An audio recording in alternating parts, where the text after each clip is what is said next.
After 40 years in frontline politics, the more I travel around the country canvassing for votes, the more I see the urgency in winning the war against poverty. So far, we have not been able to win the war against poverty because we have been using the same ineffective measures of old. It is time to take the deliberate, systematic steps supported by the appropriate monetary and fiscal policies to transform our economy from being an exporter of raw materials and retailer of cheap imported goods to a modern industrialized one focused on value-added production activities. That process has to go hand in hand with improving the productivity of our agriculture so that we can feed ourselves and diversify the cash crops we can export. The unfolding Ivorian example of a neighboring country with many of the same characteristics as our own is a compelling one for us in Ghana.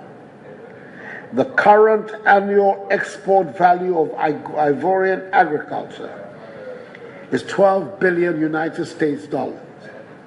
That of Ghana's is 2 billion United States dollars.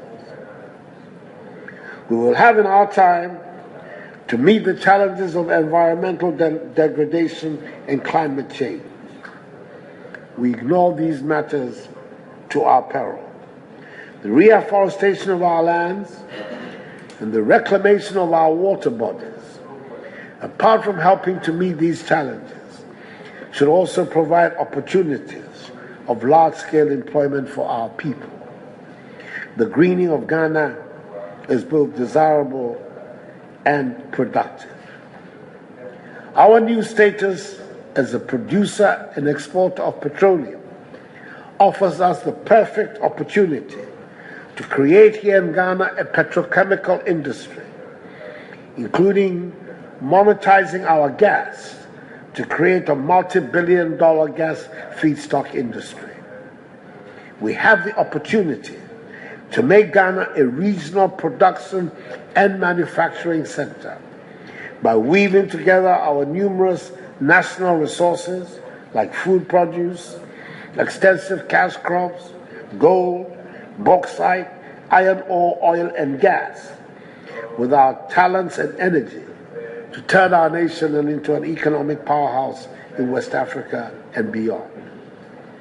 It is this twin track of rapid industrial expansion and an increase of agricultural productivity that will generate the hundreds of thousands of jobs that our young people need. All of us have to work together to banish the deeply distressing images of young Africans dying in the Mediterranean, seeking greener pastures in Europe. With West Africa already with a population of some 350 million people, rising to 500 million in 20 years' time, there are immense opportunities for Ghanaians' enterprise and ingenuity in the region.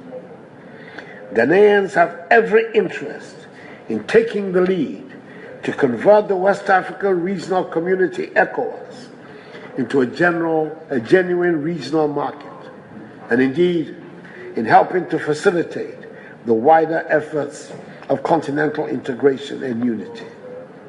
The task is basically about building a competitive economy with a competitive workforce. As I see it, the task is also to get Ghana thinking deeply about the little things we do or don't do that hold us back. We need to put the nation back on the path of a brighter future. We need to bring back competence and strong, decisive, and compassionate leadership. We need to restore hope and the confidence of the Ghanaian. If we can build the intellectual and technological properties of the Ghanaian, offer efficient, honest public services, and create a favorable environment for private enterprise to thrive, we will surely free up the Ghanaian to climb the ladder of prosperity enhance the dignity of the Ghanaian people. This is the vision of the future that the MPP is putting forward. We have to bring it to life. It is imperative that our people turn back from the current path of Maudu Bawumia's graphic phrase, quote, the toxic mixture of incompetence and corruption. The potential of the Black Star is great, and we are going to realize it in this generation. The victory of the MPP later this year is a historic necessity. Thank you for your attention.